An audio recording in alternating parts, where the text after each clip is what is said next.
Sebelum lanjut ke videonya, admin mau memberitahu, kalau lebih dari 90% penonton Jago Ngora, belum subscribe. Untuk itu, bagi yang belum subscribe, mohon dukungannya untuk klik tombol subscribe dan nyalakan tombol notifikasinya ya. Biar admin lebih semangat upload videonya.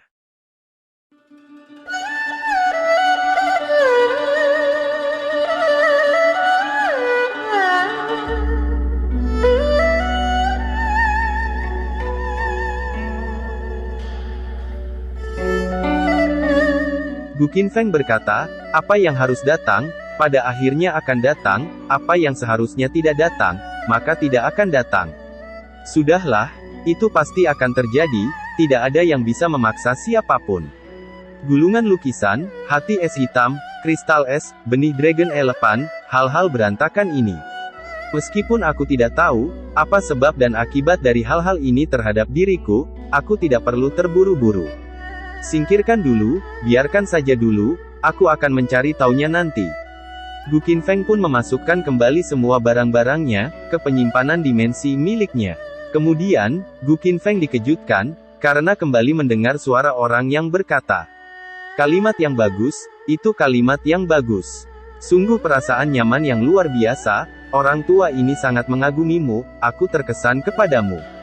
Ini suara biksu tua itu, ucap Gu Qinfeng dalam hati. Itu berasal dari batu giok pemusnahan, mari menggunakan kesadaran ilahiku untuk melihatnya. Gu Qinfeng pun masuk ke dalam ruang, yang ada di giok pemusnahan miliknya. Biasanya, suasana di sana selalu pada malam hari, tetapi sekarang berubah menjadi siang hari.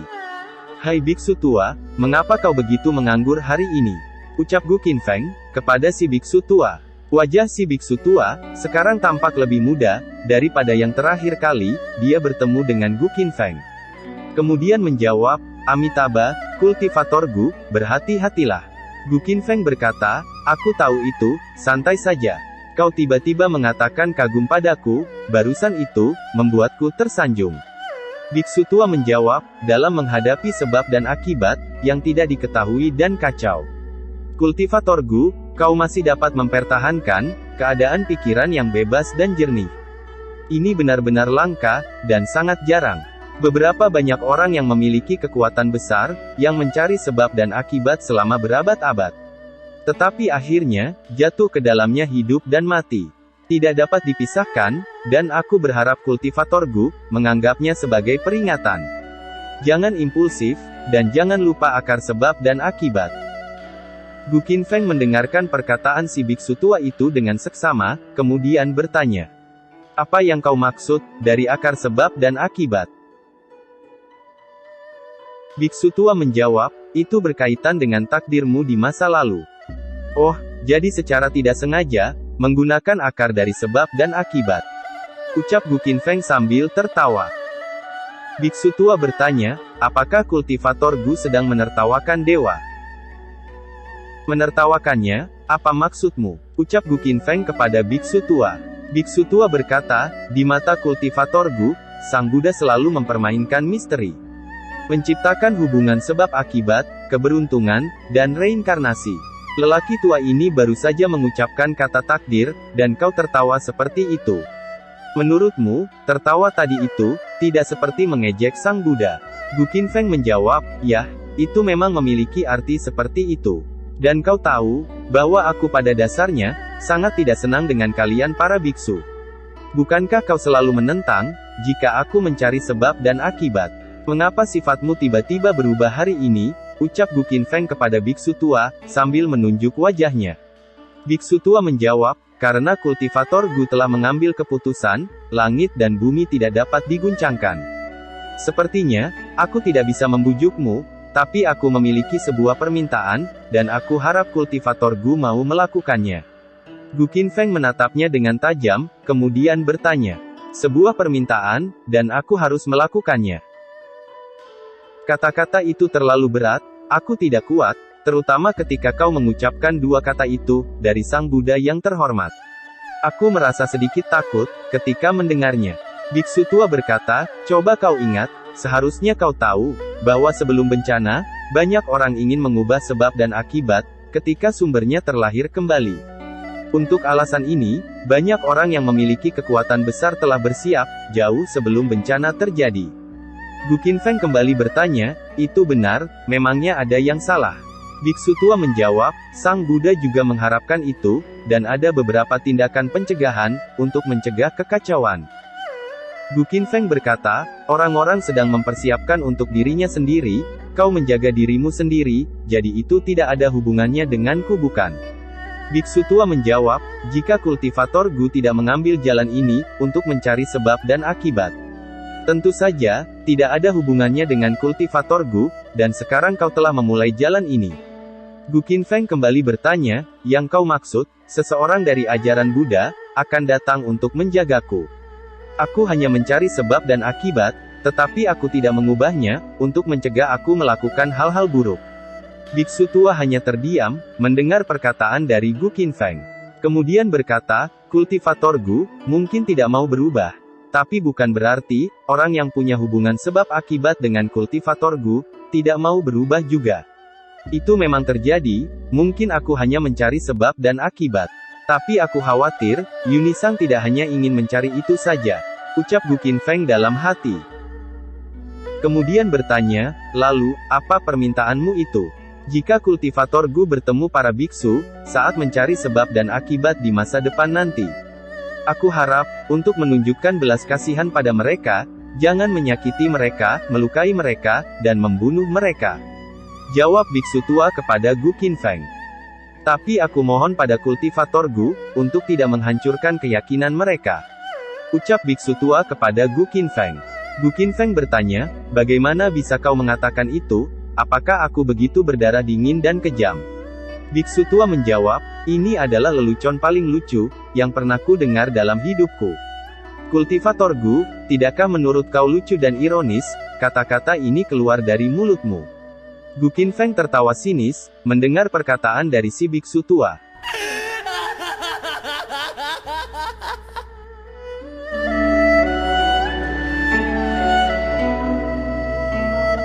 Cerita pun berlanjut. Sementara itu, di perbatasan rahasia terlihat, sebuah kediaman di atas tebing. Terlihat, Su Hua sedang melamun di sana, dan seperti sedang memikirkan sesuatu. Dia pun menatap mentari yang mulai terbenam, sambil duduk termenung di sana. Kemudian, Qiansan masuk ke sana dan bertanya, Nona, apa yang sedang Anda khawatirkan? Su Hua menjawab, apa yang sedang aku khawatirkan? Tidak ada, memangnya apa yang aku khawatirkan? Qiansan kembali berkata, jika tidak ada yang perlu dikhawatirkan, mengapa setiap matahari terbenam di barat baru-baru ini, Nona akan kebingungan seperti ini? Su Hua berkata, benarkah? Aku tidak terlalu yakin, bahwa aku terlihat seperti itu. Saat matahari terbenam baru-baru ini, aku memiliki perasaan yang familiar. Qiansan bingung, dengan perkataan dari Su Hua. Kemudian bertanya, perasaan familiar apa maksud Anda? Su Hua kembali menjawab, aku bahkan tidak tahu, bagaimana rasanya. Ini sangat rumit, aku selalu merasa, ada hubungannya dengan mimpi sebelumnya. Qiansan berkata, Nona, aku tidak tahu, apakah aku harus mengatakan ada sesuatu yang salah? Su Hua bertanya, apa yang ingin kau katakan? Qiansan menjawab, Nona, apakah kau bermimpi, kembali ke kehidupan masa lalumu kemarin? Su Hua balik bertanya, Qiansan, bagaimana kau tahu? Qiansan menjawab, ketika Nona sedang beristirahat kemarin, Anda mengigau. Su Hua heran, kemudian berkata, mengigau, apa yang aku katakan saat itu? Qiansan menjawab, pada saat itu Anda mengatakan, suasana hati wanita itu aneh. Nona terus mengulangi kata ini, kata mengapa? Mengatakan itu ditakdirkan, itu tidak bisa diubah, tidak ada yang bisa mengubahnya. Su Hua berpikir sejenak, kemudian berkata, ini mimpi kembali ke kehidupan masa lalu, selama bertahun-tahun, kehidupan sebelumnya masih tidak jelas. Tidak terjangkau, ditakdirkan untuk apa yang tidak bisa berubah, apakah itu sebab dan akibat? Qiansan berkata, Nona, teritori utara dan barat, berada di bawah kakimu. Jika Nona kembali sekarang, semuanya sudah terlambat. Su Hua berkata, kembali, apa maksudmu? Selama berabad-abad, banyak kekuatan besar telah mencari sebab dan akibat. Dan akhirnya jatuh ke dalamnya, Tidak dapat melepaskan dari kehidupan, demi kehidupan lebih dalam, dan lebih dalam. Pada akhirnya, itu semua adalah api penyucian jiwa. Nona jelas tahu itu, mengapa Nona bersikeras melakukan ini. Ucap Qiansan kepada Su Hua. Kemudian, Su Hua berkata, soal itu, aku punya pemikiran sendiri. Qiansan berkata, meskipun banyak master hebat, tidak mau melepaskan kesempatan seperti itu. Kebanyakan dari mereka sudah mulai mengatur segalanya, sebelum bencana. Jika sebab dan akibat, pasangan Dao Nona hanyalah orang biasa, dia masihlah seorang pendosa, yang telah mati selama lebih dari 300 tahun. Dan itu adalah dosa abadi, yang tidak ada habisnya. Belum lagi, dia telah mati selama bertahun-tahun, bahkan jika dia masih hidup, Nona muda tidak boleh memiliki hubungan apapun dengannya. Nona jangan lupa, siapa Nona ini. Su Hua hanya menatap Qiansan, sambil memikirkan sesuatu kemudian berkata, aku telah memutuskan, jika aku tidak mencari sebab dan akibat kali ini, maka reinkarnasiku tidak ada artinya sama sekali. Sebelum reinkarnasi, aku disiksa oleh mimpi kehidupan masa laluku seumur hidup, itu benar-benar seumur hidup. Sejak aku lahir, mimpi kehidupan masa laluku terputus-putus, dan aku sangat penasaran, pria macam apa dia yang bisa membuatku begitu tergila-gila, dengan kehidupanku sebelumnya. Kegilaan pada reinkarnasi, tidak bisa dilupakan. Tidak hanya itu, tetapi semakin kuat. Qiansan hanya menghela nafas, mendengar perkataan dari Su Hua. Kemudian berkata, sepertinya, tidak ada gunanya untuk membujuk Nona. Su Hua kembali berkata, mencari sebab dan akibat, adalah jalan tanpa akhir, dan tanpa jalan kembali. Qiansan, tahukah kau, mengapa begitu banyak pria dan wanita hebat, telah menginjakkan kaki di jalan ini, selama berabad-abad? Qiansan bertanya, kenapa seperti itu? Su Hua menjawab, seperti ngengat yang terikat kepada api, ini mungkin pesona sebab dan akibat. Aku pikir, siapapun ingin menemukan diri mereka yang sebenarnya. Qiansan bertanya, Nona ingin mengetahui, diri Nona yang sebenarnya. Su Hua menjawab, seseorang menanyakan kepadaku 3 pertanyaan sebelumnya, dan aku masih tidak bisa menjawabnya. Tidak bisa menjawab 3 pertanyaan, ucap Qiansan kepada Su Hua. Su Hua berkata, pertanyaan yang pertama adalah siapa aku, yang kedua dari mana aku berasal, dan yang ketiga kemana aku akan pergi. Ini adalah 3 kebenaran, yang tampaknya sederhana, namun mendalam, yang paling mewakili asal-usul kehidupan. Dan jawaban atas pertanyaan itu, terletak pada sebab dan akibat. Siapa aku, dari mana aku berasal, aku mau pergi kemana, 3 pertanyaan ini benar-benar aneh, aku tidak mengerti. Ucap Qiansan, menjawab Su Hua. Su Hua tertawa, kemudian berkata, suatu hari kau akan mengerti, makna dari 3 pertanyaan ini. Sekarang matahari terbenam, dan hari mulai senja. Mengapa aku merasa tidak nyaman, setiap kali matahari terbenam dan senja muncul? Qiansan, apakah semua sudah siap, untuk hal-hal yang aku minta, untuk kau persiapkan? Ucap Su Hua, bertanya kepada Qiansan. Sambil memberi hormat, Qiansan menjawab, Nona, apakah itu perlu, apakah ini terlalu mencolok? Su Hua menjawab, aku telah menyimpulkan, bahwa perjalanan ke barat laut ini, harus dapat menyentuh sebab dan akibat. Tetapi aku tidak tahu, di mana sebab dan akibat itu. Jadi aku akan melakukan apapun, untuk mengetahui sebab dan akibat. Jadi wajar saja, jika mencolok. Qiansan berkata, hal-hal lain mudah dikatakan, tetapi, jika Nona menyembah makam Raja Cixiao di kota kelahirannya, akankah Nona melakukan itu juga? Nona mencari kemana-mana, untuk kebenaran yang dia tinggalkan, dan dinasti Xian merasa tidak senang. Nona kesini lagi, untuk berjalan di atas jejak yang pernah dia tinggalkan. Dinasti Xian sudah banyak memperingatimu, jika Nona menyembah makam Raja Cixiao, dinasti Xian mungkin akan marah. Su Hua tersenyum, kemudian menjawab, tidak senang atau marah, apapun yang mereka inginkan itu, biarkan saja. Qiansan yang merasa khawatir, lalu berkata, Nona, bahkan jika kau tidak peduli dengan dinasti Xian, kamu harus peduli dengan reputasi Nona sendiri bukan? Sekarang semua orang di dunia tahu, bahwa Nona mencari Raja Cixiao di seluruh dunia. Banyak orang mengatakan, bahwa Nona mengagumi Raja Cixiao.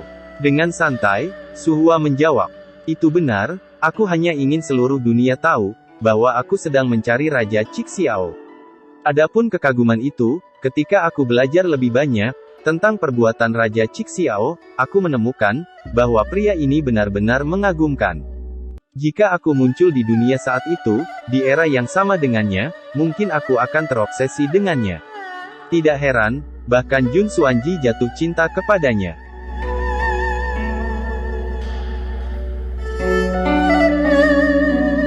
Kemudian, mereka pergi ke makam Raja Cixiao. Terlihat Su Hua, yang sedang berjalan menuju makam itu. Dia ditemani oleh Qian San, dan mereka berdua menghadap batu nisan Raja Cixiao. Su Hua berkata, generasi jenius pertama, Gu Tianlang, mengejutkan 4 wilayah di bawah Bukit Qian. Di jalan kegilaan, para immortal dikuburkan, tersenyum dengan bangga, tidak ada raja di dunia ini. Aku mendengar bahwa Raja Cixiao adalah seorang yatim piatu. Dia tidak memiliki rumah, dan telah tinggal sendirian di gunung tandus ini, sejak dia masih kecil. Ditemani harimau dan serigala, memakan buah-buahan liar, dia akhirnya bergabung dengan sekte Yunxia saat itu. Lalu dia diusir, dan kembali ke Bukit Qian, mengkondensasi 81 Golden Orb, dan dituduh seorang kultivator iblis. Di Bukit Qian, dia dikepung dan ditekan oleh semua penguasa sekte, di wilayah Qinyang. Mendengar penjelasan dari Su Hua, Qian San berkata, aku harus mengatakan, Raja Cixiao memang seorang jenius, dengan pengalaman hidupnya. Pada akhirnya, dia bisa mendapatkan tahta, keabadian, dan iblis. Berdiri dengan bangga di dunia ini, itu benar-benar tidak mudah, dan itu harus dikagumi. Su Hua bertanya, kalau tidak, menurutmu mengapa ada begitu banyak wanita di dunia ini, yang terpesona olehnya? Qian San menjawab, dengan pengalaman hidupnya, pada akhirnya dia bisa mendapatkan tahta, keabadian, dan iblis. Hal seperti itu wajib untuk dikagumi, jadi wajar saja, banyak wanita yang mengaguminya. Su Hua kembali berkata, Raja Cixiao, apakah kau benar-benar mati, atau masih hidup? Kau tahu, aku telah mencarimu selama bertahun-tahun. Sejak aku kembali ke dunia ini, aku telah mencari semua berita tentangmu. Kita belum pernah bertemu, tapi aku tahu segalanya tentangmu. Jadi, kau adalah orang asing, yang paling akrab bagiku. Jika kau masih hidup, kau harus tahu bahwa ada seorang wanita yang bernama Su Hua di dunia ini, telah mencarimu di seluruh dunia. Berjalan melalui jejak yang pernah kau tinggalkan, dan mencari karya seni immortal yang kamu tinggalkan. Itu benar, aku Su Hua sudah lama mencarimu, dan aku telah menunggumu setiap tahun, tentang berita reinkarnasimu menyebar setiap tahun. Setiap tahun menunggu, dan berakhir dengan kekecewaan. Mungkin kau benar-benar kehilangan jiwamu, namun kau adalah sebab dan akibatku. Jika kau benar-benar mati, jadi apa gunanya aku reinkarnasi? Hanya kau yang bisa membuka mimpi masa laluku, dan aku tahu kau tidak mati. Tentu saja tidak, aku telah mempelajari segala sesuatu tentangmu, dengan hati-hati. Dengan kemampuanmu saat itu, bahkan jika kau kalah dalam kejadian itu, sama sekali tidak mungkin bagimu, untuk dilenyapkan oleh penghakiman surgawi. Sambil membayangkan Gu Tianlang, Su Hua kembali berkata, meskipun hatimu arogan dan dingin, kau bukanlah orang yang kejam. Di sisi lain, kau adalah seorang yatim piatu, jadi kau lebih peduli tentang persahabatan, daripada siapapun. Dan jika kau mati, kau tidak akan pernah membiarkan, siapapun yang peduli denganmu tahu. Tetapi kau melakukannya, kau tidak hanya membiarkan, mereka yang peduli denganmu melihatnya. Kau juga membiarkan semua orang di dunia, menyaksikan kehancuranmu, di bawah penghakiman surgawi. Sebelum penghakiman, kau mengubur sekte Cixiao dengan tanganmu sendiri, dan kau menyelesaikan semua keluhanmu satu persatu. Lalu kemudian, kau jatuh dalam pandangan semua orang. Setidaknya Immortal Dao, Demon Dao, mengira kau sudah mati. Sejujurnya, aku sangat berharap kau sudah mati. Jika tidak, kau dapat menyimpang dari hukum Immortal Dao, dan Demon Dao. Pada saat yang sama, kau pasti orang yang mengerikan. Sementara itu, terlihat Yeye sedang berjalan-jalan di kota Sifang, dan mendengar orang yang berkata, aku mendengar bahwa, peri terkenal Su Hua, muncul di makam raja tadi pagi. Dia bukan hanya utusan dari dinasti Xian, tetapi juga pembimbing yang hebat. Kemanapun dia pergi, dia akan membimbing siapapun selama 3 hari. Selama bertahun-tahun, banyak orang yang telah mencapai terobosan dalam kultivasi mereka, atau memperoleh peluang besar, setelah menerima bimbingannya. Jika kau cukup beruntung untuk mendapatkan bimbingannya, mungkin kultivasimu akan dapat maju dengan pesat. Bahkan jika kau tidak beruntung, ada hal indah yang kau dapatkan. Yaitu untuk melihat wajah peri Suhua yang cantik, dengan mata kepala sendiri. Aku mendengar, bahwa peri Suhua akan membimbing siapapun di Taixuan, selama 5 hari. Mendengar gosipan dari orang-orang, Yeye bertanya kepada bibinya. Bibi, apakah kakak Suhua benar-benar ada di sini? Sambil tersenyum, Yue menjawab. Seharusnya dia sudah ada di sini, banyak orang yang telah melihatnya. Peri Suhua sudah mengatakan, bahwa dia akan datang ke sini pada akhir tahun. Yeye berkata, tapi jika kakak Suhua datang, kenapa dia tidak mau menemuiku? Bibi Yue menjawab, gadis bodoh, peri Suhua baru saja tiba di wilayah Sipang, jadi dia pasti sibuk dengan banyak hal. Selain itu, aku sudah memberitahu peri Suhua tentang urusanmu, dan dia pasti tidak akan melupakannya. Dengan wajah kecewa, Yeye berkata, aku harap juga begitu, bahwa dia tidak melupakannya. Ketika aku masih kecil, kakak Suhua membantuku melihat garis keturunan. Saat itu dia berkata, bahwa waktunya belum cukup, jadi aku harus menunggu. Itu terlalu lama, terutama setelah melihat Gu Qinfeng, aku dapat dengan jelas merasakan perubahan di tubuhku. Selama aku menutup mata, aku bisa merasakan kehidupan segala sesuatu. Tidak hanya sesederhana itu untuk dirasakan, tetapi juga mempengaruhi bunga dan tanaman di sekitarku. Saat aku dalam suasana hati yang buruk, bunga, tanaman, dan pohon akan layu. Jika aku marah, angin dan guntur akan bergerak. Dan jika aku senang, bunga akan mekar. Suatu hari dalam mimpiku, aku ingin melihat seperti apa awan itu. Ketika aku bangun, aku benar-benar berada di awan. Itu bukan mimpi, itu nyata. Aku tidak tahu apa yang terjadi padaku, tapi satu hal yang pasti, perubahan dalam diriku pasti terkait dengan pria itu, Gu Qinfeng. Membayangkan Gu Qinfeng, Yeye menjadi kesal, kemudian berkata, jika bibi tidak menghentikanku, aku akan bertanya secara langsung kepada Gu Qinfeng, apa yang sebenarnya dia lakukan terhadapku, sehingga membuatku seperti ini. Bibi Yue hanya melirik ke arah Yeye yang sedang marah, karena mengingat kembali perlakuan Gu Qinfeng, terakhir kali kepadanya. Yaitu, Gu Qinfeng merobek baju bagian dada Yeye, untuk melihat tanda di dadanya. Lalu berkata dalam hati, jika aku bisa, aku juga ingin tahu apa yang terjadi padamu. Tapi orang itu melakukan pembantaian di Gunung Liuwang, menyebabkan korban tak terhitung jumlahnya. Dia orang yang menakutkan, sudah terlambat untuk bertanya kepadanya. Aku juga tidak tahu, bagaimana caranya untuk menemuinya. Aku penasaran, siapa sebenarnya orang itu? Lalu berkata kepada Yeye, mari kembali dulu ke villa, peri Suhua pasti akan datang menemuimu, jika urusannya sudah diselesaikan. Yue berkata, karena hal-hal aneh terjadi padamu, aku khawatir itu dikira ulah iblis. Karena itu, aku mengosongkan villa ini, hanya kita berdua yang ada di sini. Yeye terkejut, karena melihat seseorang, yang sedang menunggu di sana. Rupanya, itu adalah Suhua. Dia berkata, kalian akhirnya kembali, aku sudah menunggu di sini dari tadi. Kakak Suhua, rupanya kau benar-benar datang menemuiku. Ucap Yeye sambil tersenyum bahagia. Suhua berkata, Yeye, lama tidak bertemu, aku merindukanmu. Yeye pun menghampiri Suhua, kemudian berkata, astaga, ini benar-benar kakak Suhua, apakah aku tidak bermimpi? Kakak Suhua, kau akhirnya di sini, aku sudah menunggu untuk waktu yang lama. Kupikir kau telah melupakanku, aku sangat senang bertemu kembali denganmu. Ucap Yeye sambil menyeka air matanya. Suhua tersenyum, melihat Yeye yang menangis bahagia. Kemudian berkata, gadis bodoh, aku bilang, aku akan datang menemuimu di akhir tahun, bagaimana aku bisa lupa? Bibi Yue menyapa Suhua, sambil memberi hormat.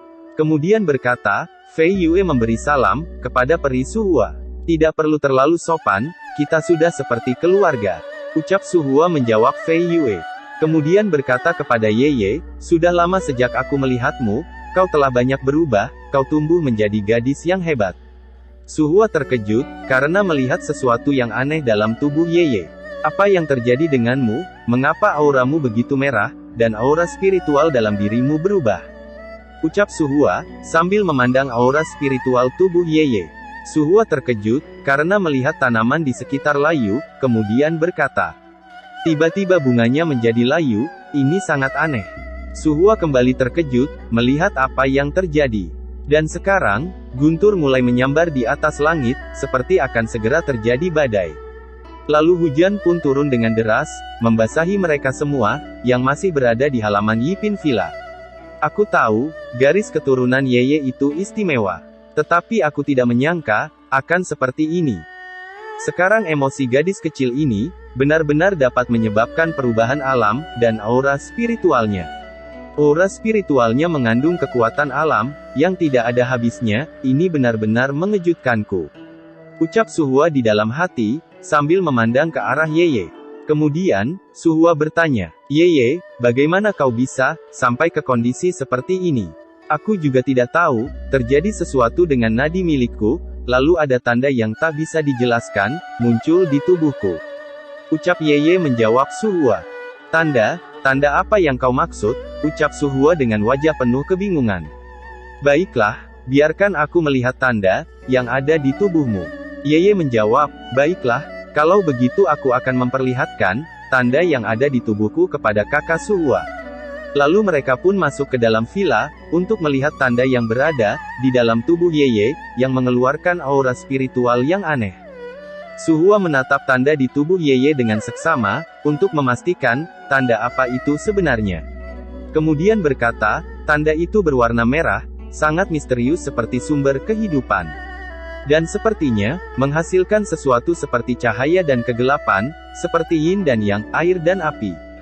Cahaya dan kegelapan saling terkait, yin dan yang, berpotongan. Air yang tak berujung, dan tak ada akhirnya. Dan Ouyang Ye, tidak dapat dibedakan satu sama lain, dan bahkan lebih tidak dapat dibedakan, dengan alam. Ucap Suhua di dalam hati. Melihat Suhua yang tampak serius, setelah melihat tanda di tubuhnya, Yeye bertanya. Kakak Suhua, tanda apa ini sebenarnya? Wajah Suhua menjadi kebingungan, dengan pertanyaan yang dilontarkan Yeye kepadanya. Kemudian berkata, itu, aku juga tidak tahu, tanda apa itu sebenarnya. Yeye terkejut, mendengar Suhua mengatakan, bahwa dia juga tidak tahu. Padahal, dia dikenal sebagai peri Suhua. Kemudian, Yeye kembali bertanya, kakak Suhua, kenapa kau tidak tahu tanda apa ini?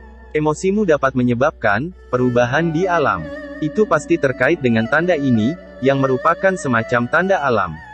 Ucap Suhua menjawab Yeye. Suhua kembali memeriksa tanda di tubuh Yeye, sambil berkata, adapun tanda semacam itu di alam, aku tidak terlalu jelas tentang hal itu. Untuk saat ini, dan aku tidak dapat membayangkan, tanda alam apa itu. Ini sangat menakjubkan, dan tanda ini juga terhubung dengan garis keturunanmu. Tetapi, aku baru saja memeriksa garis keturunanmu, dan tidak ada kelainan. Yeye, apa yang sebenarnya terjadi kepadamu? Ucap Suhua sambil memandang Yeye, yang tidak memakai baju. Ini mungkin, semuanya ada kaitannya dengan Gu Qinfeng. Itu benar, pasti dia, kakak Suhua, kamu harus membantuku. Ucap Yeye menjawab Suhua. Suhua bertanya, aku tahu garis keturunanmu, tapi apa hubungannya itu dengan Gu Qinfeng? Gu Qinfeng adalah bajingan, dia sudah melakukan hal tidak senonoh kepadaku. Ucap Yeye dengan murka. Karena Yeye sedang emosi, membuat guntur yang ada di langit semakin mengamuk. Suhua mencoba menenangkan Yeye, dan berkata, baiklah, tenanglah dulu, ceritakan kepadaku semuanya pelan-pelan. Singkat cerita, Yeye menjelaskan semuanya kepada Suhua. Kemudian, Suhua berkata, aku tidak memikirkannya sebelumnya, tetapi, sekarang aku memikirkannya dengan hati-hati, karena energi kuno datang ke Sekte Yunxia. Apakah gara-gara itu dia mulai kambuh, dan jadi seperti ini? Bibi Yue menyela pembicaraan, kemudian berkata, benar, setiap dia kambuh, terasa seperti orang yang berbeda. Terakhir kali, tubuh Yeye tertutup kabut darah. Tidak hanya rambutnya menjadi merah darah, bahkan matanya juga. Dia juga berbicara omong kosong, ketika Gu Qinfeng tiba-tiba muncul, dia seperti mengenal Yeye setelah berubah. Dan dia mengatakan sesuatu, dan kemudian keduanya menghilang. Ketika Yeye bangun lagi, dia tidak ingat apa-apa, hanya tanda yang tidak bisa dijelaskan, muncul di dadanya. Ucap Bibi Yue menjelaskan kepada Su Hua. Yeye berkata, itu benar, kakak Su Hua, ketika aku bangun, aku berada di Sekte Yunxia, tapi aku tidak ingat apa-apa. Dan aku tidak tahu, apa yang dilakukan orang itu kepadaku. Su Hua pun berpikir dengan keras, mendengar penjelasan dari Yeye. Bibi Yue bertanya, Yeye bukan orang yang berinkarnasi, tetapi garis keturunannya tampaknya berubah, setiap kali dia kambuh, mengapa itu bisa terjadi? Su Hua menjawab, garis keturunan Yeye cukup istimewa. Lalu berkata dalam hati, itu dinamakan, garis keturunan agung menentang alam semesta. Ini adalah metode yang sangat kuno, dan hanya sedikit orang yang mengetahuinya. Tidak banyak orang yang bisa melakukannya, dan mereka banyak yang tidak berani melakukannya. Mereka semua tahu, itu tabu. Melakukan itu termasuk dosa besar, dan akan dihakimi oleh penghakiman surgawi. Melihat Su Hua yang berpikir serius, Yeye bertanya, kakak Su Hua, apa yang akan kau katakan, tentang garis keturunanku barusan? Sambil tersenyum, Su Hua menjawab, tidak ada, hanya ada sedikit yang aneh. Lalu bertanya kepada Bibi Yue, siapa Gu Qinfeng, yang kau bicarakan tadi? Dengan gugup, Bibi Yue menjawab, aku tidak tahu siapa dia misterius dan aneh. Kultivasinya tidak tinggi, tetapi kekuatannya sangat mengerikan. Saat dia berada di Yipin Villa, dia memainkan musik yang legendaris. Lalu, saat diadakan pertandingan, untuk memperingati didirikannya Sekte Yunxia, tidak ada yang bisa mengalahkan Gu Qinfeng. Saat di Villa Chiksu, semua orang terkejut, karena Tuan Shen berlutut kepadanya. Saat perayaan, memperingati berdirinya Sekte Bingsuan, leluhur Bingsuan juga berlutut kepadanya. Saat dia berada di Gunung Liuang, dia memusnahkan lebih dari 10.000 orang, dari Sekte Penghui, dan menakuti leluhur Jiangzu. Dan orang-orang dari Sekte Cixiao, juga berlutut kepadanya. Ucap Bibi Yue menjelaskan kepada Su Hua. Setelah berpikir sejenak, Su Hua kembali bertanya, apakah dia orang yang berinkarnasi, atau terlahir kembali? Tidak, dia tidak memiliki kekeruhan sama sekali, pada aura spiritualnya. Ucap Bibi Yue menjawab Su Hua. Su Hua kembali bertanya, Fei Yue, apakah kau yakin tentang itu? Aku cukup yakin tentang itu, karena aku sudah memastikannya beberapa kali. Ucap Bibi Yue, menjawab Su Hua. Su Hua kembali bertanya, kalau begitu, bagaimana dengan garis keturunannya? Tidak ada, dia tidak memiliki sama sekali garis keturunan. Ucap Bibi Yue menjawab Su Hua. Bibi Yue kembali berkata, dia tidak memiliki apa-apa, selain aura Purple Mansion. Bahkan aura alam saja, tidak ada pada dirinya. Apakah benar seperti itu? Sebagai orang yang bereinkarnasi, aku telah berkultivasi di dunia ini, selama beberapa dekade. Aku telah melihat terlalu banyak orang jenius, dibandingkan dengan orang-orang jenius itu. Apa yang dilakukan Gu Qinfeng, sama sekali tidak aneh. Tetapi orang ini tidak memiliki apa-apa. Ucap Su Hua dalam hati, sambil kebingungan. Kemudian bertanya kepada Bibi Yue, jika bukan karena roda reinkarnasi, mengapa leluhur Jiangzu sangat takut dengannya? Di dunia ini, ada banyak orang yang bisa menakuti leluhur Jiangzu. Tapi tidak banyak orang, yang bisa membuat orang-orang Cixiao berlutut. Bibi Yue berpikir sejenak, untuk mencerna perkataan dari Su Hua.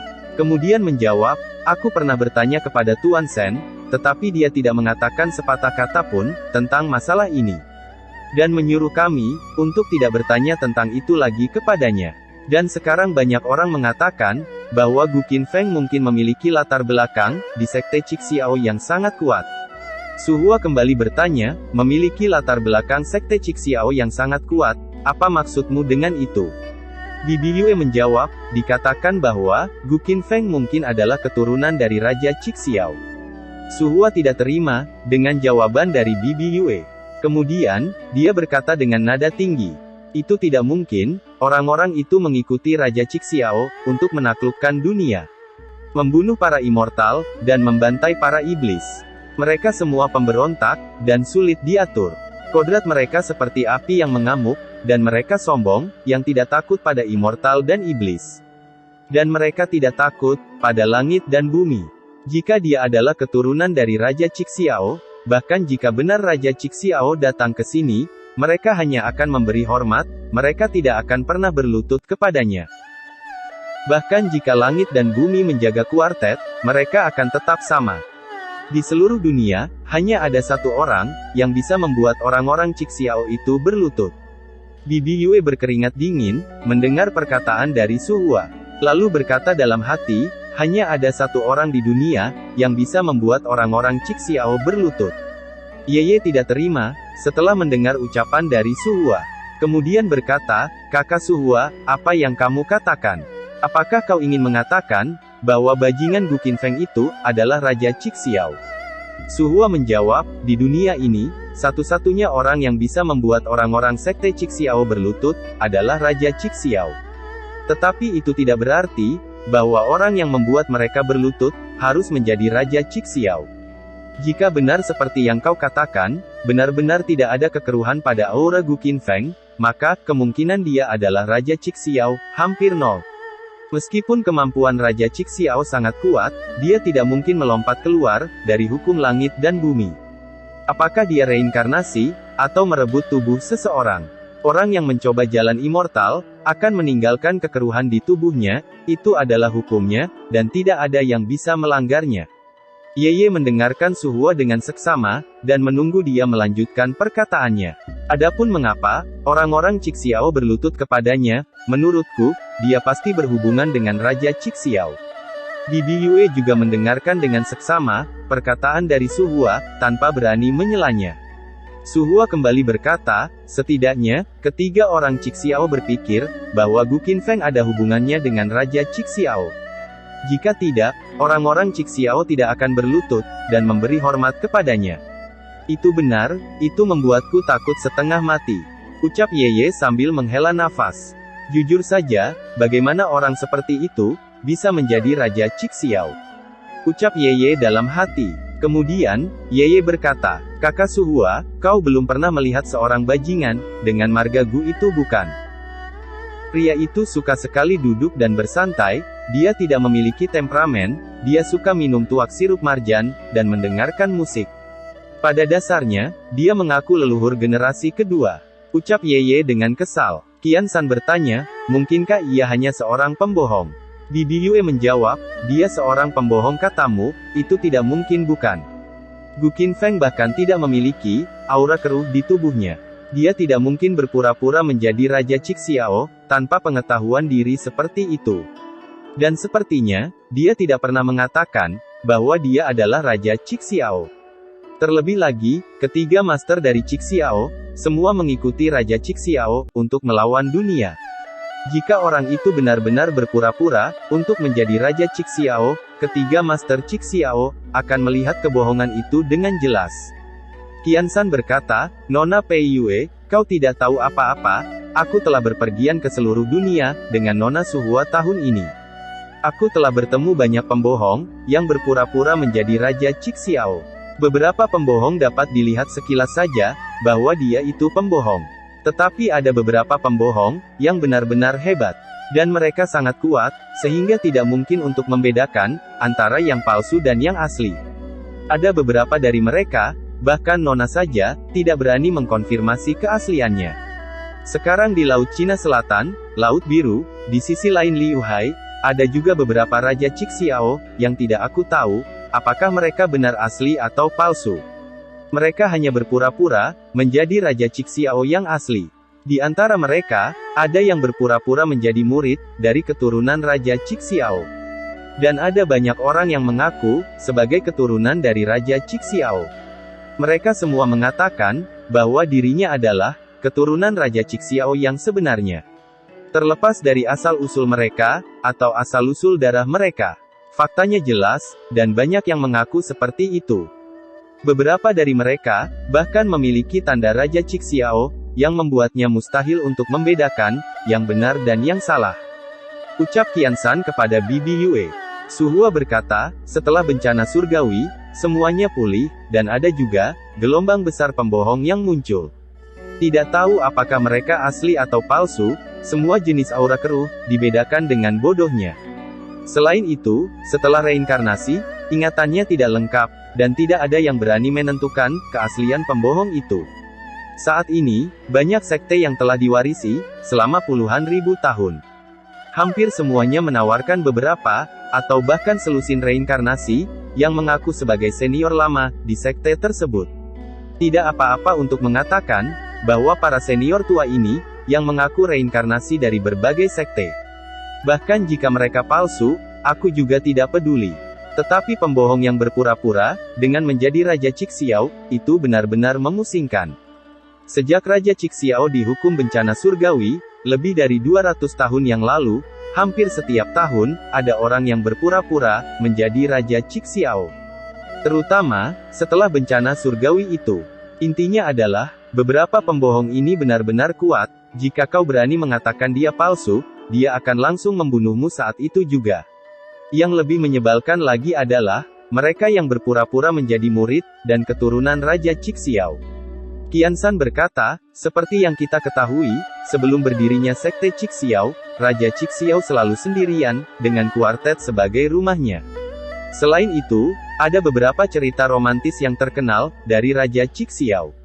Su Hua menambahkan, ya, jika tidak, para wanita itu tidak akan menangis sedih, ketika Raja Cixiao diadili.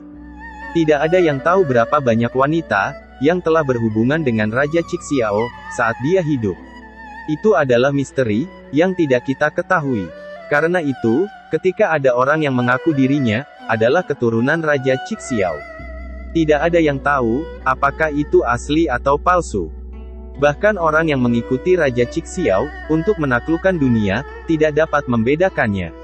Mungkin, situasi di wilayah barat laut sedang kacau, dan sumber dayanya buruk, jadi tidak terlalu banyak pembohong. Setidaknya, ada beberapa di kuartet, selama bertahun-tahun. Yeye menjadi kesal mengetahui fakta, bahwa ada banyak pembohong. Kemudian berkata, aku sudah melihat, bahwa bajingan Gu Qinfeng, bukanlah orang yang baik, berani menjadi seorang pembohong. Yeye, kau tidak boleh mengatakan hal seperti itu. Gu Qinfeng tidak pernah mengatakan, bahwa dia adalah keturunan Raja Cixiao. Dan dia tidak terlihat, seperti seorang pembohong. Ucap Bibi Yue kepada Yeye.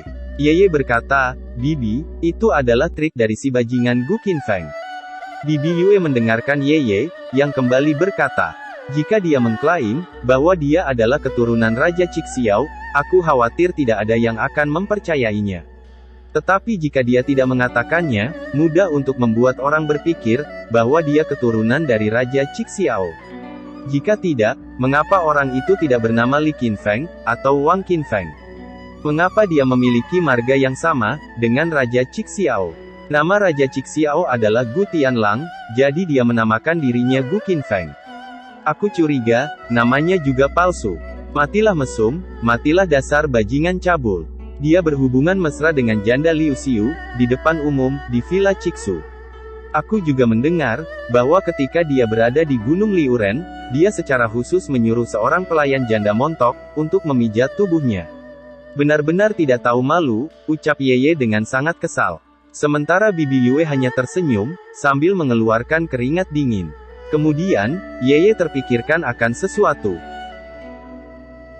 Lalu berkata, jika Gu Qinfeng benar-benar pembohong, Tuan Shen, mereka mungkin ditipu olehnya. Aku tidak terlalu yakin, bahwa tetua Huode juga tertipu. Kakak Su Hua, ayo cepat beritahu mereka, kita tidak boleh membiarkan, konspirasi Gu Qinfeng berhasil. Ucap Yeye kepada Su Hua. Cerita berlanjut. Di kuil Lingying, yang berada di sekte Yunxia, terlihat Gu Qinfeng, sedang meminum tuak sirup marjan kesukaannya. Dia pun bersendawa, karena terlalu banyak minum sambil bersantai, dari tadi pagi. Kemudian berkata, aku tidak tahu, dari mana janda itu mendapatkan tuak sirup marjan, itu adalah hal yang langka. Tak perlu dikatakan, janda itu pasti mencuri, dari kalkun tua itu bukan. Ucap Huode kepada Gu Qinfeng. Gu Qinfeng bertanya, kalkun tua, siapa yang kau maksud itu? Huode menjawab, itu adalah patriark keluarga Zhu, yang memiliki garis keturunan Phoenix. Apakah kau lupa, julukan kalkun tua itu, diberikan olehmu? Dulu, dia disebut sebagai Fire Dance Turkey, apakah ingat dengan patriark Zhu? Gu Qinfeng berpikir sejenak, kemudian menjawab, tentu saja, aku masih mengingatnya. Guode kembali berkata, pada saat itu, sebuah gua kuno di Changhongdayu muncul, dan kita masuk bersama-sama mereka. Ada leluhur Yuzian, ada Patriark Zhu, beberapa orang dari istana Yunxin, beberapa orang dari sekte Yuqing, dan ada beberapa wanita tua, dari Xiao Xiangu. Ucap Huode kepada Gu Qinfeng. Huode kembali berkata, mengapa kau memiliki ingatan yang buruk? Gua kuno itu memiliki banyak harta, yang bisa diambil saat itu. Mengandalkan keberanianmu, kau hampir mengambil semua harta karun, di dalam gua. Akibatnya, orang-orang tua yang kau provokasi, bergabung untuk mengepungmu. Sementara itu, Gu Qinfeng terlihat tidak peduli, dengan apa yang diucapkan oleh Huode. Huode kembali berkata, pada saat itu, tidak lama setelah kau memadatkan 81 Golden Orb, yang disebut roh bersemangat tinggi, atau disebut roh yang arogan. Tidak hanya mereka membunuh orang lain, tetapi mereka juga merampas harta karun milik orang lain.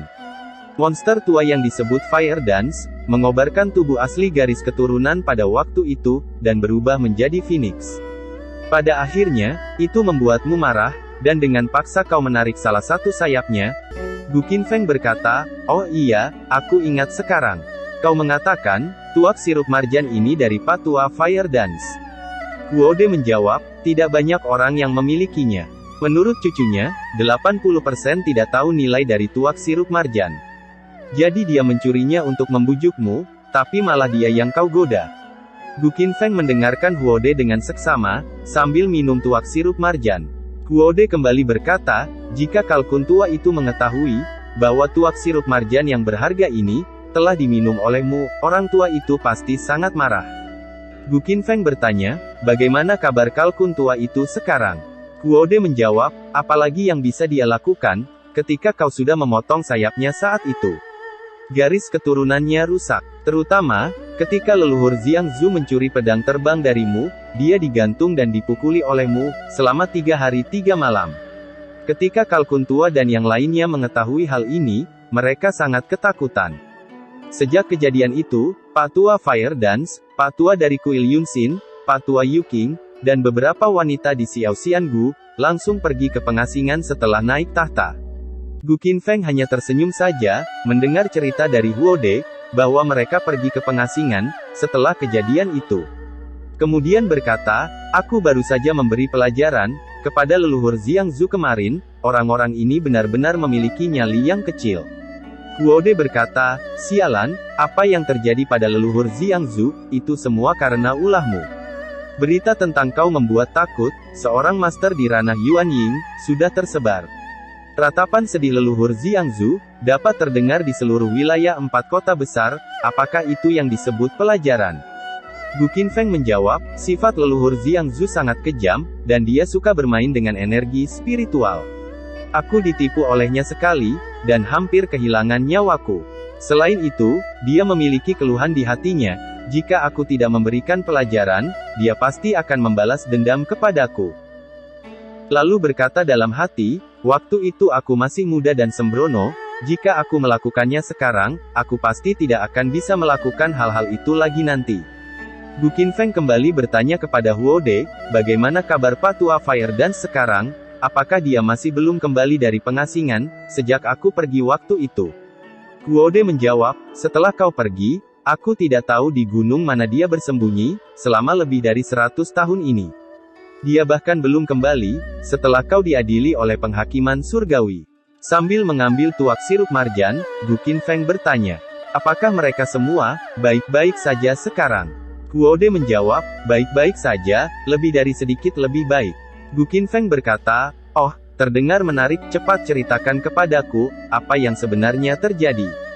Huode menjawab, kecuali leluhur Jiangzu, yang benar-benar dikalahkan olehmu, para orang tua lainnya, sekarang sangat populer di Perserikatan Jihua. Apakah itu keluarga Fire Dance, kuil Yunxin, atau sekte Yuqing, sekarang mereka semua itu adalah raksasa, dari Perserikatan Jihua. Terutama bajingan tua yang rendah hati, dari sekte Yuqing, dia sekarang menjabat, sebagai wakil ketua dari Perserikatan Jihua. Gu Qinfeng tersenyum, kemudian berkata, baiklah kalau begitu, itu cukup menarik.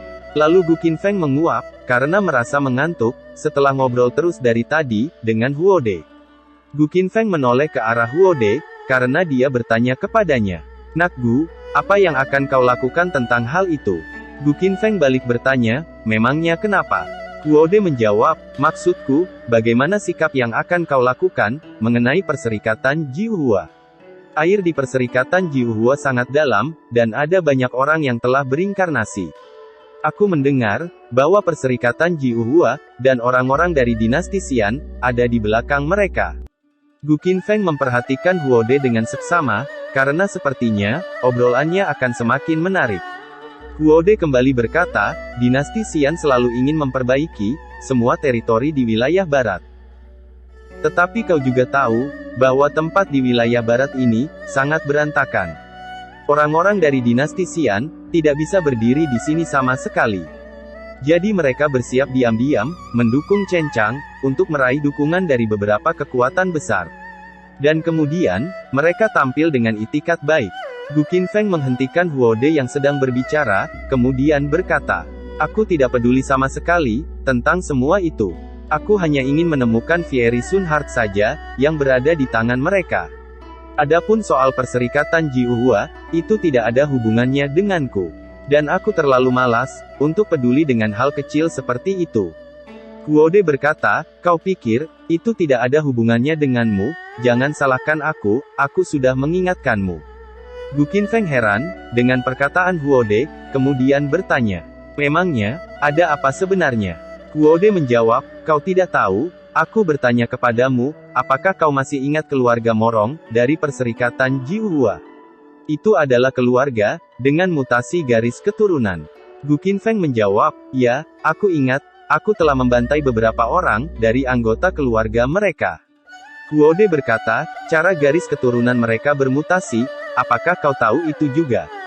Hilangnya kemanusiaan, alkimia darah, apakah itu kultivasi iblis?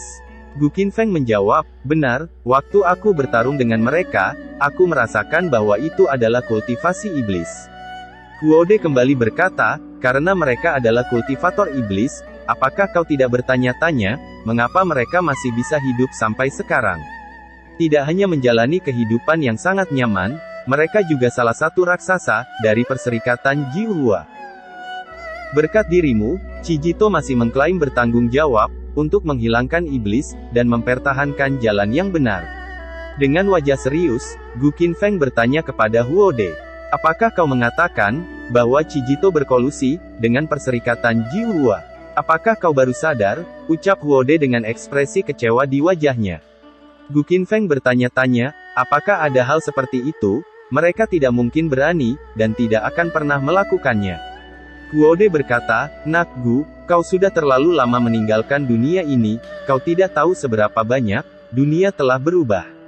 Orang-orang Cixiao yang mengikutimu, dan menaklukkan dunia saat itu, mungkin tidak berani, dan tidak akan melakukannya. Tapi bukan berarti, orang lain tidak berani. Kau jangan lupa, setelah kau diadili oleh penghakiman surgawi, dunia berada dalam kekacauan. Gu Qinfeng memperhatikan Huode dengan seksama, sambil memberikan sirup marjan kepadanya. Huode meneruskan perkataannya, para iblis merajalela, para master tua dan yang lainnya, mengumpulkan kembali orang-orang Cixiao. Meskipun orang-orang Cixiao kuat, bagaimanapun kedua tinju, sulit mengalahkan 4 tangan. Master tua itu berusaha menenangkan bencana, dengan cara memperluas Chijito. Gu Qinfeng meminum dulu tuak sirup marjannya, karena merasa tidak percaya, bahwa orang-orang Chijito telah bersekongkol, dengan perserikatan Jiuhua. Kemudian bertanya, lalu, setelah itu apa yang mereka lakukan? Huode menjawab, setelah menenangkan kekacauan, sebagian besar orang Cixiao, pergi mengasingkan diri. Sekarang, Master Guild utama adalah bajingan, yang kemudian bergabung dengan Chijito. Atau sekelompok bocah kecil, yang tidak mengerti apa-apa. Gu Qinfeng tersenyum, kemudian berkata, aku masih tidak bisa mengerti, apa hubungannya hal ini denganku. Jika mereka melakukan apapun, yang mereka inginkan di dunia ini, saat ini aku memiliki tanggung jawab, dan tidak akan duduk diam saja. Namun, karena Chijito dan Guild di bawahnya, sekarang ada di tangan orang lain, aku terlalu malas, untuk repot dengan urusan semacam ini. Apa yang kau katakan, kau berpura-pura bodoh bukan? Ucap Huode dengan sangat kesal. Mengapa Chijito bisa mendominasi tatanan bawah di dunia ini? Kau pikir itu bukan karena menggunakan namamu? Apakah kau hanya akan menonton saja ketika mereka menggunakan namamu, serta mereka juga mendominasi di mana-mana? Mengapa Master Tua itu bersikeras membubarkan Chijito? Dia mungkin sudah lama berspekulasi bahwa Chijito akan menjadi seperti ini. Gu Qinfeng menoleh ke arah Huode yang kesal karena Chijito sudah berubah dari tujuan awalnya. Lalu melanjutkan perkataannya, sayang sekali, Master Tua hanyalah Master Tua, dia tidak sepertimu. Dia ingin membubarkan Chijito, kebanyakan orang tidak setuju. Untuk mencegah hal ini terjadi, Master Tua dengan sengaja membiarkan beberapa orang dari Cixiao duduk di setiap cabang. Yang lebih disayangkan adalah bahwa orang-orang dari Cixiao yang duduk di pucuk pimpinan telah melemparkan urusan guild ke murid atau penerus mereka. Mungkin mereka semua lelah setelah kekacauan. Mereka pergi ke pengasingan atau mundur. Meskipun Master Tua mengatakan bahwa Chijito tidak diizinkan untuk berpartisipasi dalam perjuangan kekuatan apapun. Awalnya baik-baik saja, tetapi sekarang, guild itu tidak terlibat di permukaan. Tetapi mereka dapat melakukan semuanya secara rahasia. Gu Qinfeng tetap saja tidak peduli, kemudian berkata, "Oh, jadi begitu." Huode berkata, "Nak Gu, aku tahu kau tidak suka mendengar hal-hal seperti ini, aku juga tahu bahwa kau juga tidak ingin membahas ini lagi. Sejujurnya, aku tidak ingin memberitahumu terlalu banyak, tetapi, setelah memikirkannya dengan cermat, itu tidak berhasil. Aku takut akan ada lebih banyak masalah lagi." Gu Qinfeng berpikir bahwa ucapan Huode ada benarnya juga. Huode kembali berkata, "Bajingan itu bermain di bawah panji milikmu, dan perbuatan yang mereka lakukan akan dihitung kepadamu. Kau tidak perlu takut, jadi pergilah. Tidak ada yang bisa melakukan apapun terhadapmu. Tetapi, pernahkah kau memikirkannya bahwa tidak akan ada masalah jika kau pergi? Itu secara alami akan jatuh pada orang-orang Cixiao, dan kemudian." Sebelum Huode melanjutkan perkataannya, Gu Qinfeng menatapnya dengan tatapan dingin, lalu berkata, "Menurutmu, aku tidak peduli jika itu tidak jadi masalah." Huode menjadi gugup karena Gu Qinfeng menatapnya dengan tajam. Kemudian berkata, "Aku tidak berani mengambil keputusan untukmu, kau bisa memikirkannya sendiri." Gu Qinfeng kembali berkata, "Memikirkannya katamu, orang tua itu benar-benar membuat masalah bagiku, sungguh sangat merepotkan." Huode berkata, "Kita tidak bisa menyalahkan orang tua itu untuk masalah ini. Jika kau tidak menghilang saat itu, bahkan, jika kau memberi monster itu 10.000 keberanian, mereka tidak akan berani bertindak di masa-masa sulit." Gu Qinfeng menoleh ke arah Huode, yang kembali melanjutkan perkataannya. "Jika iblis tidak membuat kekacauan, dunia tidak akan berada dalam kekacauan. Dunia tidak akan terganggu, dan Master Tua tidak perlu memperluas Chijito untuk menenangkan kekacauan. Jika Chijito tidak diperluas, tidak akan ada begitu banyak ngengat." Gu Qinfeng berkata, "Hal semacam ini juga bisa membuat kepalaku pusing. Menurut apa yang kau katakan, seharusnya aku menghancurkan dinasti Xian dari dulu." Huode berkata, "Kau tidak bisa mengatakan itu untuk mencari sumber daya. Dinasti Xian telah mencapai titik di mana mereka bisa membuat manusia dan dewa marah. Jika dinasti Xian tidak dihancurkan, semua orang bahkan tidak bisa menghirup energi spiritual sedikit pun." Gu Qinfeng berkata, "Ini tidak layak. Saat itu kau bajingan, berlutut di depan sekte Cixiao. Kau memintaku untuk maju ke depan, untuk menghancurkan dinasti Xian." Huode langsung berkeringat dingin, mendengar Gu Qinfeng mengatakan itu. Kemudian, Gu Qinfeng kembali berkata, "Membelah sungai Xian, dan mengambil tanah Enji. Kau bajingan, sekarang kau memarahiku. Semua masalah ini diletakkan di kepalaku, dan masalah iblis. Kau juga menyalahkanku di saat masa-masa sulit. Bukannya seharusnya kau tidak menyalahkanku? Apa yang sedang terjadi? Aku harus tinggal di sini selama sisa hidupku untuk menjaga iblis itu untukmu. Aku berhutang padamu, atau malah kau yang berhutang padaku." Huode berpura-pura bodoh mendengar Gu Qinfeng menyalahkan dirinya. Kemudian berkata, "Pertama-tama, izinkan aku menjelaskan kenapa aku berlutut di depan sekte Cixiao saat itu. Aku menangis dan memohon padamu untuk menghancurkan dinasti Xian. Itu karena, semua patua dari sekte besar yang menyuruhku, itu bukan ideku sendiri. Lagi pula, aku ini tidak bermaksud apa-apa, ini bukan rengekan. Bukankah ini demi dirimu sendiri juga? Aku khawatir, bajingan kecil itu akan merusak reputasimu. Gu Qinfeng semakin pusing, kemudian berkata, ini semakin berantakan, kenapa bajingan itu sangat merepotkan? Guode berkata, Nak Gu, aku juga ingin memberitahumu, bukan hanya sekelompok orang di Cijito, yang merusak reputasimu, tetapi orang lain juga. Gu Qinfeng bertanya, apalagi yang terjadi, siapa orang itu? Guode menjawab, kau harus menjawab pertanyaanku dulu. Tidak ada orang lain di sini, kau bisa memberitahuku dengan jujur. Apakah kau memiliki keturunan, dari para janda di sekelilingmu dulu? Gu Qinfeng menjawab, apa maksudmu dengan memiliki keturunan? Aku tidak memiliki keturunan seorang pun, walaupun banyak janda yang menggodaku. Guode berkata, yang lain tidak mengerti tentangmu, tetapi aku itu sangat mengenalmu. Ketika kau masih muda, kau suka menggoda para janda. Gu Qinfeng bertanya, apa maksudmu, apakah kau tidak percaya padaku? Sambil meminum tuaknya, Guode kembali berkata, aku tidak tahu, berapa banyak janda cantik dan montok, yang telah kau sakiti dalam hidupmu. Aku tidak percaya, bahwa kau tidak meninggalkan keturunan dari mereka. Gu Qinfeng bertanya, aku ingin bertanya kepadamu, Guode, sejak kapan kau suka menggosip seperti ini? Aku memang suka menggoda beberapa janda montok, ketika aku masih muda. Tapi aku hanya menggoda mereka saja, dan tidak empludan dengan mereka. Guode menjawab, apakah kau tidak berani melakukannya? Aku tidak percaya, kau hanya menggoda mereka saja. Apakah menurutmu, aku adalah anak berusia 3 tahun, yang langsung percaya kata-katamu? Karena terus didesak Guode, Gu Qinfeng akhirnya berkata, sesekali, aku akan bersenang-senang bersama mereka. Juga melakukan kultivasi ganda, alias empludan. Ini adalah sifat manusia bukan? Aku bukanlah orang suci, aku bukan biksu, aku hanya manusia biasa. Hidup di duniawi, secara alami harus melakukan beberapa hal duniawi.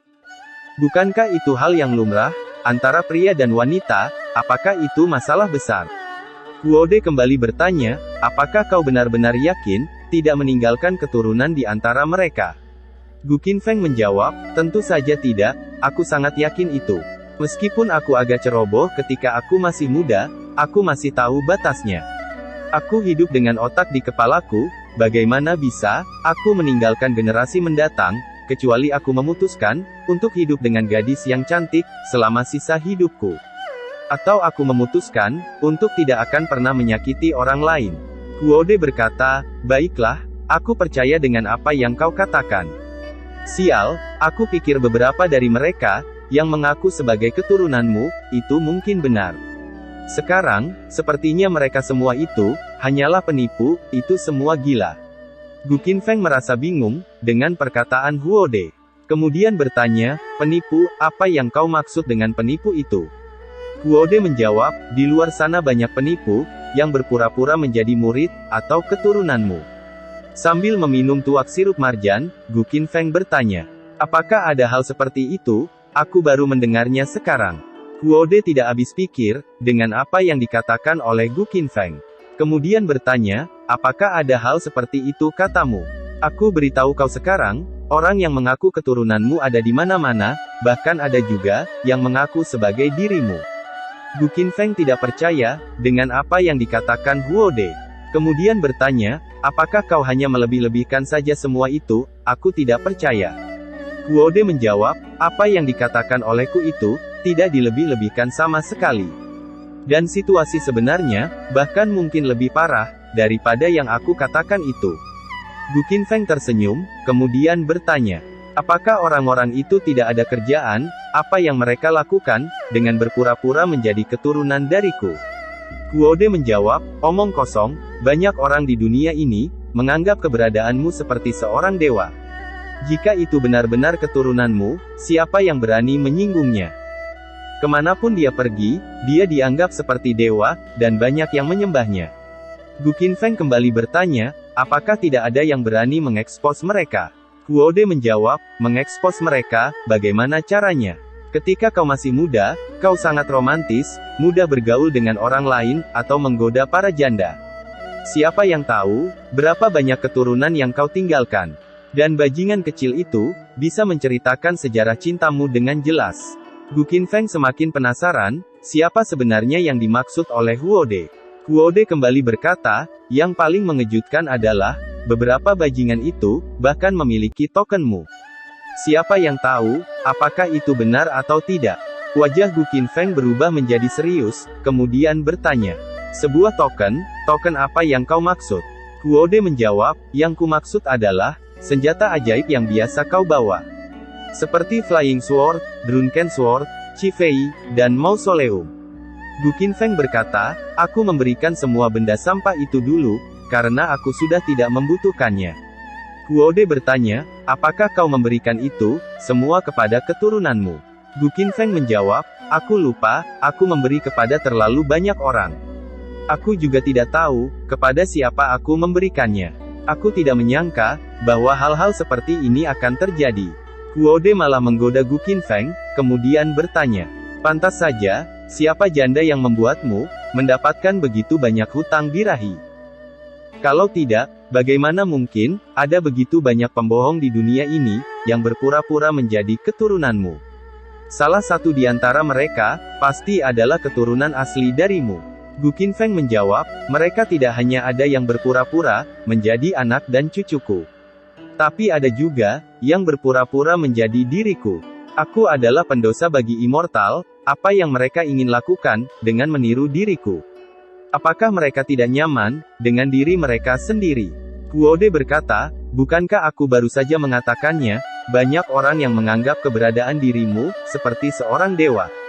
Beberapa pembohong berpura-pura menjadi dirimu, mereka ingin membodohi orang bodoh, dengan cara berpura-pura menjadi keturunanmu, kemanapun mereka pergi. Belum lagi, mereka yang berpura-pura menjadi dirimu, mereka diperlakukan lebih baik daripada orang lain.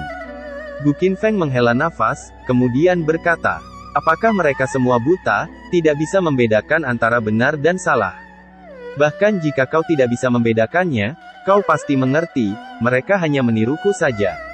Begitu banyak orang berpura-pura menjadi diriku, hanya satu orang bodoh yang tahu, bahwa kebanyakan dari mereka palsu bukan.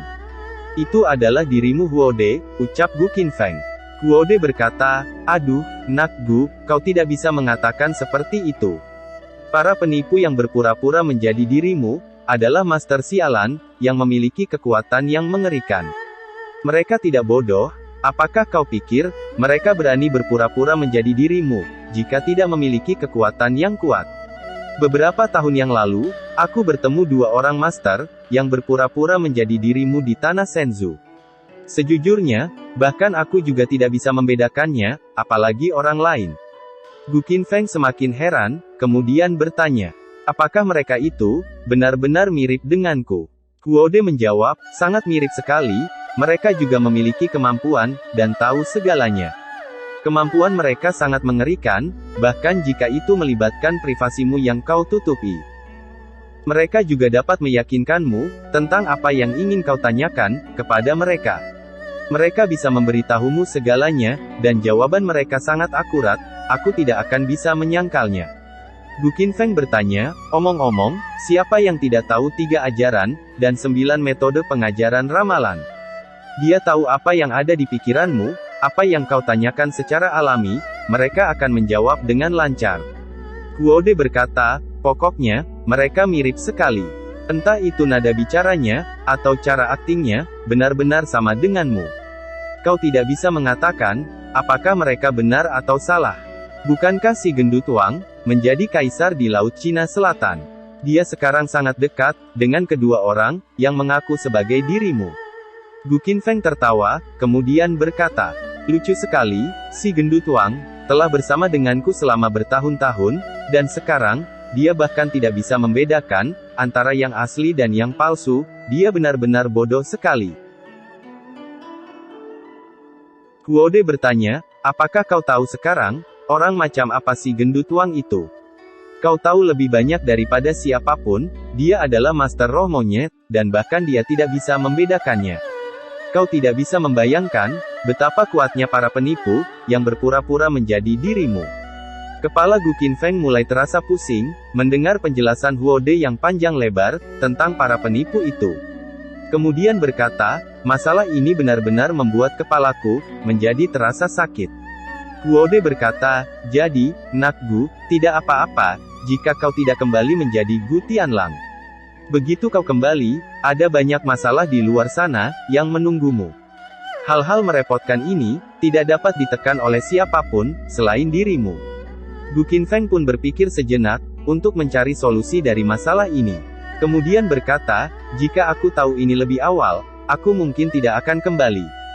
Karma, apa itu karma? Itulah alasan sialan. Penyebab yang aku tanam pada saat itu, akan menghasilkan buah pada saat ini. Lalu berkata dalam hati, aku adalah orang yang malas, mendengarkan musik, minum tuak sirup marjan, dan berjemur di bawah sinar matahari, adalah kehidupan yang paling aku dambakan. Di masa lalu, aku berjuang dan membunuh, untuk bertahan hidup. Tetapi sekarang, aku dihakimi oleh dewa, dan tidak punya apa-apa sekarang. Aku benar-benar tidak ingin, membuang-buang waktu lagi. Aku hanya mencoba menghabiskan waktu, untuk mencari karma milikku. Tidak apa-apa, untuk sesekali melakukannya, untuk bersenang-senang. Jadi, aku tidak terombang-ambing seperti sebelumnya. Aku benar-benar, tidak memiliki hati seperti itu. Sekarang ada begitu banyak masalah, yang disebabkan oleh diriku sendiri di luar sana, apa yang harus aku lakukan? Aku tidak berhutang kepada dunia, dan aku tidak berhutang kepada siapapun. Jika aku benar-benar, ingin mengatakan aku berhutang, itu adalah, dunia ini yang berhutang kepadaku. Saat itu demi dunia ini, aku sudah mendapat tempat bertengger, tetapi hanya sekali. Adapun Cijito, yang merajalela di bawah panji milikku, atau pembohong yang berpura-pura menjadi keturunanku, aku akan mencari tahu tentang mereka, di episode selanjutnya.